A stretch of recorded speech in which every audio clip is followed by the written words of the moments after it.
Estamos de regreso juntos hasta las 14 con mucha información, y en todos estos días hemos compartido testimonios realmente desgarradores. Se sigue desarrollando el juicio por la muerte de 5 bebés en la provincia de Córdoba. Hoy es el día 7, pero les propongo repasar lo que sucedió hasta acá, ¿sí?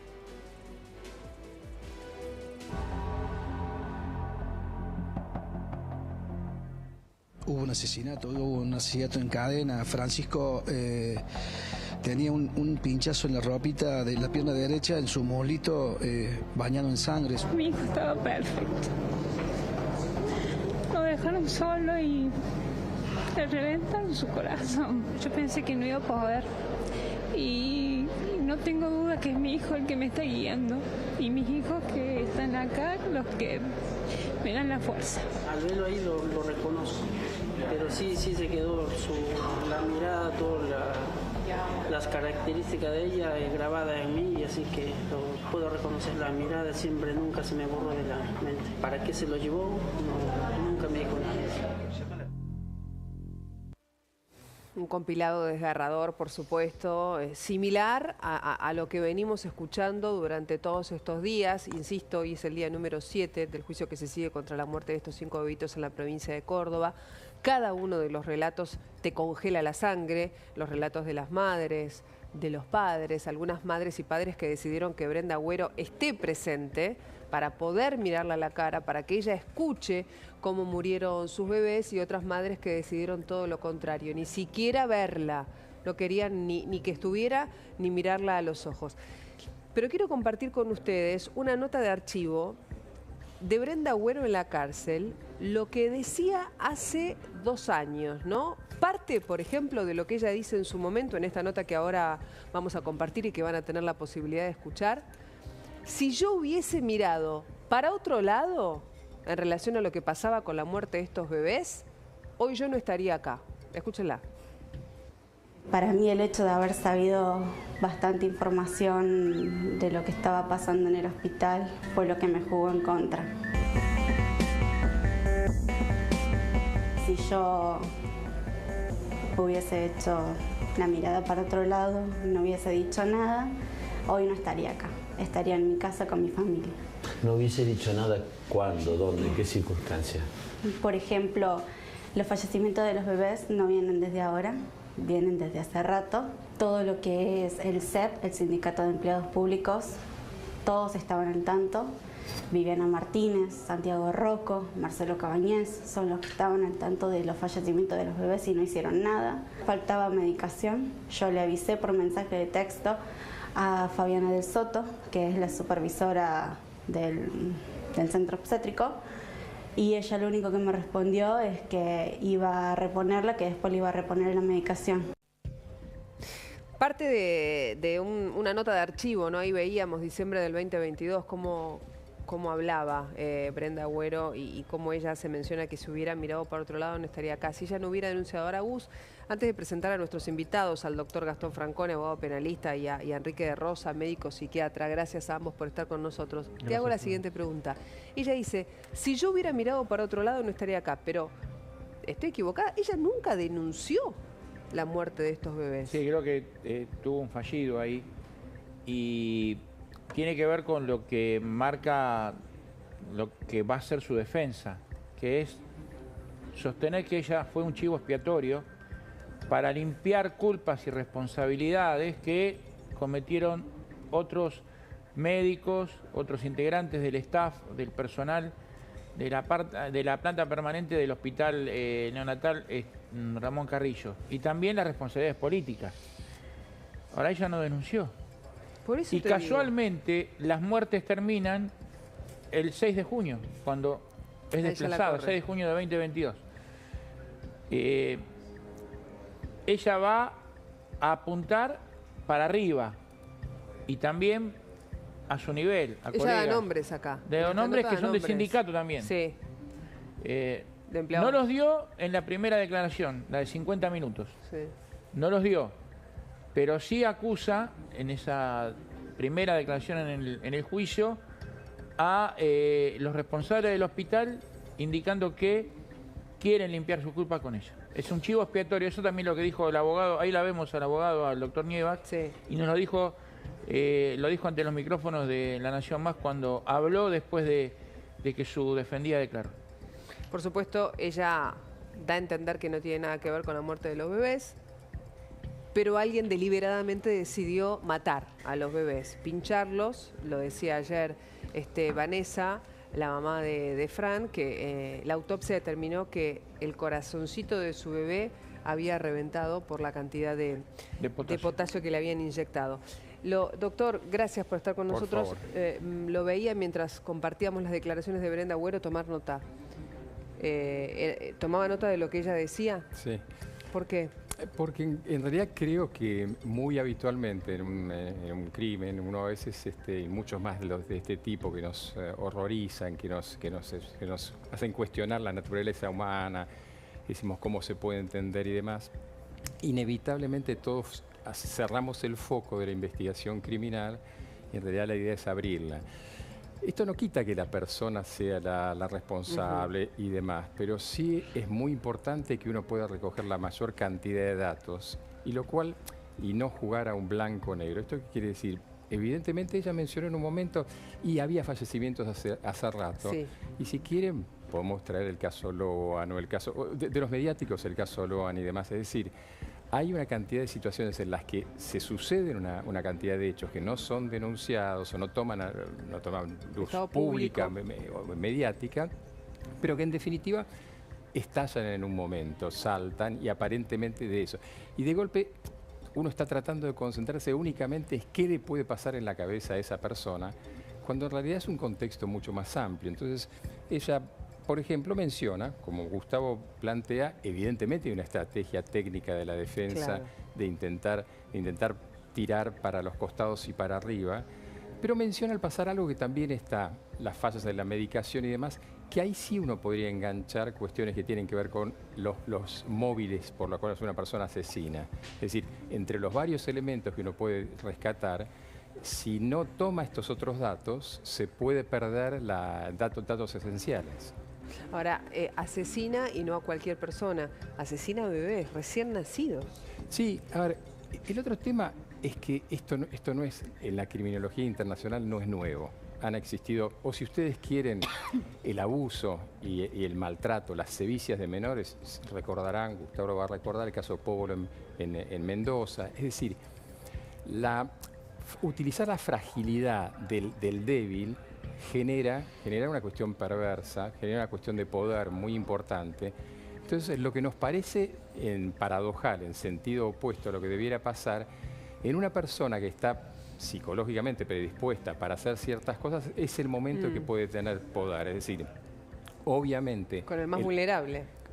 Es lo que pasa en los delitos de género, es lo que pasa en la violencia intrafamiliar, es lo que pasa en los abusos sexuales de menores. Es decir, ¿por qué son esos? Son esos porque son los que menos posibilidad tienen. Cuando nosotros hablamos de infancia, los que no tienen voz, en realidad estamos yendo a decir, es aquel que no puede defenderse. Y eso genera una cuestión también que uno tiene que articular con la estructura de personalidad. Doctor, cuando yo observaba la entrevista que a ella le hacen, no sé, digo, si puede ser tomado como un elemento que hable de su personalidad, pero hablaba como muy alejada de lo que pasó. Sí, claro. Digo, y hasta un gesto en su cara, digo, como una sonrisa de costado, digo, como alguien que no tiene ningún tipo de relación con todo ese esquema, digo, independientemente del grado de responsabilidad que pudo haber tenido. ¿Esto es un indicador de su personalidad? Es una condición prealable, es una condición previa a que alguien carezca totalmente, tenga un aplanamiento afectivo tal, sea por causal psiquiátrica, una psicosis, o sea por su estructura de personalidad, que carezca totalmente de empatía y que el otro sea un objeto. ¿Un objeto de qué? De lo que haya sido el móvil, porque, por ejemplo, voy a poner una situación que se ha dado en los otros casos internacionales, lo que se llaman homicidios altruistas, es que una persona cree que está haciendo una acción moralmente justificable porque está salvando a esa persona de una situación peor. Entonces, yo para poder argumentar, para poder armarme de esa manera moralmente, eso se llama desconexión moral en psicología forense, para poderme armar de esa manera necesito despegarme del hecho. Claro. Bueno, ayer una mamá decía lo mismo, que declaró, la mamá de Francisco, Vanessa, pidió que Brenda esté, mientras ella contaba cómo le contaban que su bebito había fallecido, y que todo el tiempo Brenda la miraba fijamente a los ojos, Totalmente. que en ningún momento bajaba la mirada. Gus. Se advierten expresiones de satisfacción asociadas al contacto estrecho con el sufrimiento ajeno. Para hacer una correcta interpretación de lo mencionado es importante situar el contexto del enunciado. Ante la pregunta formulada, ¿qué le gusta de su trabajo? La peritada, por Agüero, respondió, la adrenalina, que genera ver reponerse a los pacientes descompensados. ¿Te puedo interrumpir un segundo, No, Gustavo? te dejé la pausa. Gracias. Hay un cuadro que se llama el síndrome de Munchausen, el Munchausen por proximidad, Munchausen by proxy, que se conoce, que justamente Gustavo ha dado a la definición del libro. ¿Cuál es? Yo tengo ese poder, pero tengo el poder de ejercer como salvador. Pero para salvar a alguien primero lo tengo que empujar a ese precipicio. Esto se da muy habitualmente en situaciones en las cuales madres o padres, muy habitualmente madres, llevan a la sala de guardia una y otra vez al chico con lesiones que no tienen ningún sentido. Si quieren, el caso Lucio Dupuy es un caso parecido, en el cual de golpe no se cayó, doble fractura de fémur y se cayó, lesiones, fractura craneana, se cayó. Lo que pasa es que en ese momento esa persona que está totalmente, hoy diríamos desempoderada, con una fragilidad psicológica enorme, adquiere un lugar, y esto que tanto ustedes dos decían con respecto a la mirada y esa satisfacción, en ese momento, aunque les parezca absurdo, ella se siente es un momento, de, no diría de gloria porque es ofensivo, de resaltar, es un momento de existencia. Claro. Si mi vida no tiene existencia, a veces el delito, esto sí se ve en la criminología internacional, nacional e internacional, el crimen me establece como alguien que existe. Claro. Ahora, inclusive hasta que se hable el hecho de que una persona sienta adrenalina en el momento en el cual ve que los pacientes se recuperan a partir de las acciones que ella desarrolla o aplica. El hecho de que vea más allá, según los testigos, y esto lo recordaba el otro día Laura aquí en Urquiza, que según los testigos, ella veía más allá que el diagnóstico que daban los médicos. El hecho de sentirse poderosa en ese espacio la convierte en una personalidad capaz de hacer un acto semejante. Es que creo que por eso el tema famoso del perfilado y demás, hoy se le está prestando menos atención. ¿Por qué? Porque es suponer que un perfil criminal supone, y ahí pones un tema del derecho penal, supone la comisión del delito. Y en realidad lo que aporta el perito son elementos indiciarios, es decir, el perito no prueba en sí mismo nada. Es distinto. Dice, miren, yo encontré falta de control de los impulsos, encontré satisfacción por este tipo, encontré esto. Ahora, esto no lo convierte inevitablemente en quien cometió el delito, sino en una serie de otras cosas que son la prueba que consta en la causa. Por eso, en realidad, hay que ver toda la causa. Ahora, lo que te decía recién Cecilia, de que en la entrevista Brenda Agüero aparecía como distante, falta de empatía. Eso también está en el peritaje. Sí, claro. Que si bien no marcan una personalidad psicopática, claro, tampoco la convierten en asesina, pero hablan de que Brenda Agüero está reticente en el momento de profundizar las respuestas. No, es que sin duda, por eso digo, no, lo que quiero decir que no es la tarea del perito de la prueba absoluta que le corresponderá al magistrado, pero sí son elementos, si se quiere, indiciarios. Les voy a poner un ejemplo para salir. En este momento sale a la luz un crimen, una serie de crímenes de violaciones masivas que existieron en el Reino Unido en el 2014, bueno, antes, pero terminaron explotando en el 2014. Y hay una entrevista que le hacen a uno de estos sujetos, en violación en manada, que es otra estructura criminológica, en el que dice, mire, yo se lo voy a explicar fácil. Un león, si uno ve un pedazo de carne en un árbol, lo va a atacar. Y se está refiriendo a una menor de 5 años, porque según él, la menor había lo que se llamaba antes la propensión al crimen. Es decir, la culpable era la mujer o la menor o lo que sea, por estar vestida de tal lugar. Entonces, cuando uno tiene El concepto de ambigüedad moral de un psicólogo Bandura, ¿qué quiere decir? Yo necesito nutrirme de una cantidad de elementos que justifiquen y que le den. Dicho de paso, sobre este tema, ella deja colgando algo que a nadie nos puede... que también puede ser una excusa, puede ser una realidad, que es el tráfico de órganos. Porque dice, nos enteramos de esto, pero miren que no nos estamos enterando de los otros, hubo varios. Con lo cual, lo que intenta de alguna manera, y no la exculpa, pero lo que intenta de alguna manera es decir, mire, esto está pasando ahora, caí yo. El abogado dice, es un perejil, no está diciendo, es inocente. Sí, queda claro. Ahora, Sí, doctor, digamos, esta personalidad que usted, lo que hablábamos antes, y este síndrome que usted mencionaba, digo, estas cosas debieron ser advertidas por quien eran sus superiores. Este modo, digamos, fueron demasiados casos, bueno, un grupo que falleció, otro grupo que queda con secuelas, digo, eran escenarios atípicos, se supone, para una sala de neonatología. Alguien debió haber percibido en ella que siempre daba la casualidad que estaba cuando un bebé se descompensaba, que siempre estaba en un caso que terminaba mal.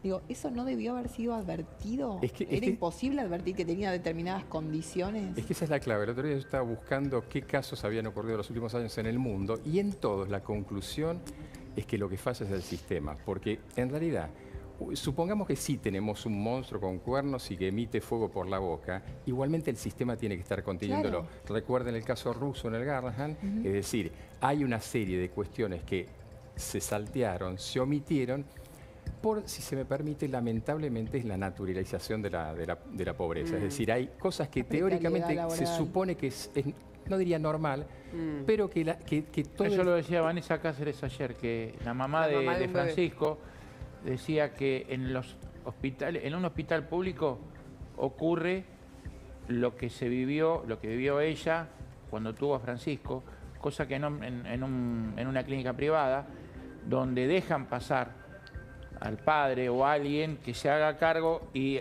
realiza el recorrido con el bebé. Con el bebé. No le sacás los ojos de encima al bebé. Pero la revisión, por favor, justamente estos protocolos, bueno, esto de los casos en Inglaterra, Estados Unidos, había uno en Suecia creo también, en todos, dice, el gran tema fue que esto sirvió para instalar medidas, las cuales por de pronto nadie actúa solo. Claro. En el tema salud, con todos los elementos que tenemos en casos de este tipo y de otros y en varias áreas. Cuando en el 93 se robaron Eliana, no puedo decir el apellido, del Hospital Santo Yani, y Bernardo Aneusta ofrece $15.000 de recompensa a través de su programa Tiempo Nuevo para quien pudiera aportar un dato.